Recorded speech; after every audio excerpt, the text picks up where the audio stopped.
La parole est à Monsieur Alexis Corbière. Monsieur le Premier ministre, dimanche dernier, un consortium international de 17 médias nommé Forbidden Stories a révélé l'existence d'un vaste réseau d'espionnage mondial via les téléphones portables nommé Pegasus. Ce réseau, fondé sur un logiciel provenant de NSO, groupe privé très proche du gouvernement israélien, serait à l'origine de la surveillance massive de 50 000 personnalités politiques, journalistes, avocats, militants, citoyens et entreprises à travers le monde.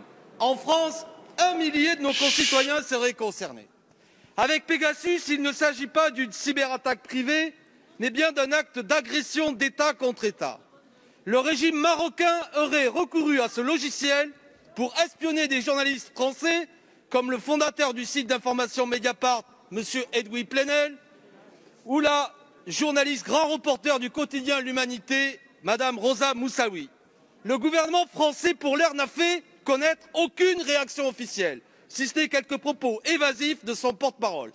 Pourtant, c'est notre souveraineté et notre indépendance qui sont en cause. Monsieur le Premier ministre, devant la représentation nationale, je souhaiterais des réponses claires aux questions suivantes. Étiez-vous au courant de ces faits graves avant les révélations de la presse?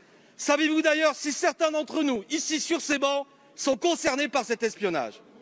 Pouvez-vous affirmer devant l'ensemble des députés que l'État français n'a jamais recouru, directement ou indirectement, à ce logiciel espion extrêmement intrusif ou à l'un de ses équivalents pour surveiller des journalistes et des responsables politiques français? Quelles mesures comptez-vous prendre pour informer et protéger nos concitoyens visés par Pegasus? Enfin, quelles sanctions allez-vous engager contre les pays qui ont utilisé ce logiciel, notamment le Maroc, mais aussi le gouvernement israélien? Merci, chers collègues. La parole est à Monsieur le Premier ministre.